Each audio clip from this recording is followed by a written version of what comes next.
So, you're the manager of my spare time now? I was employed at a small market radio station for many years a while back. I loved the actual work, but the people there was just terrible. Particularly the manager in this story. She spent 7 years pretending we were friends, working up from sales to sales manager and eventually station manager. And then one day, she decided to make my job a completely miserable experience. Holding station meetings without me, creating recording sessions without putting them on my schedule, ignoring my reports of tech issues so things never got fixed. It was ridiculous how little managing she actually did.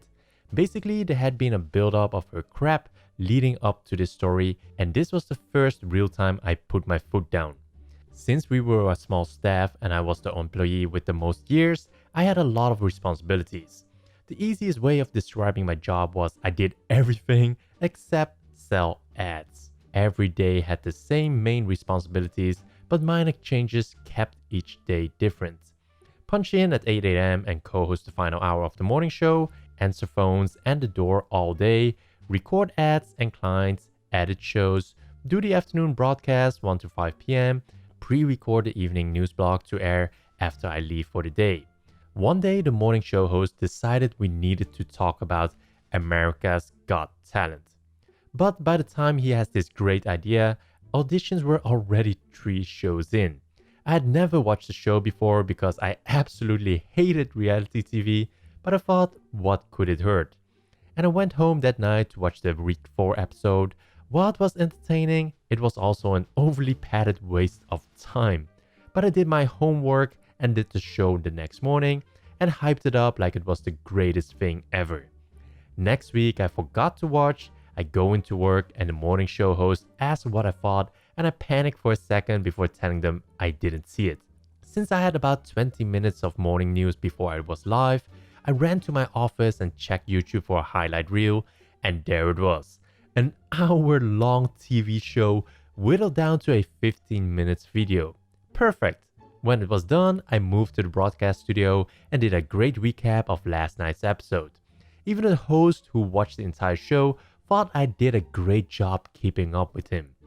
6th episode came around and this time I remembered it was on, but since I knew NBC was going to post the highlights for me tomorrow, I opted to spend my free time on something that I actually wanted to do.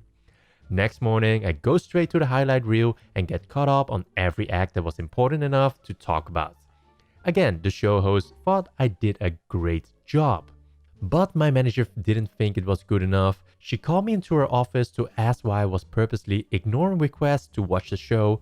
I asked her what difference does it make whether I watch the hour-long broadcast full of commercials and long-windowed filler to stretch the runtime versus watching the highlight reel that has every high point and does the same job in 15 minutes. She said it makes a difference and wouldn't elaborate. She was always pulling like that. I'm right and I don't have to tell you why crap. She then pointed out that next week was when judges began cutting acts and that there was going to be episodes every Tuesday and Wednesday for the rest of the broadcast, and watching it was mandatory. How long are these episodes? I asked her. They're an hour each.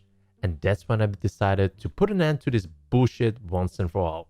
So, that's 2 hours of show prep each week. Do I mark that down on my timesheet as overtime, or am I expected to cut out at 3 p.m. on Fridays so I don't go over my scheduled 40 hours? My manager's eyes bugged out like she never once expected me to demand payment for dictating how I spend my time outside of the office. I just stood there, waiting to see if I was going to be making extra money or getting an early start to the weekend. Suddenly, the 15-minute highlight reel during regular paid office hours was good enough. Funny how that works, huh? So that's the story for today's video. If you enjoyed it, a thumbs up would be highly appreciated, and I will see you in the next one.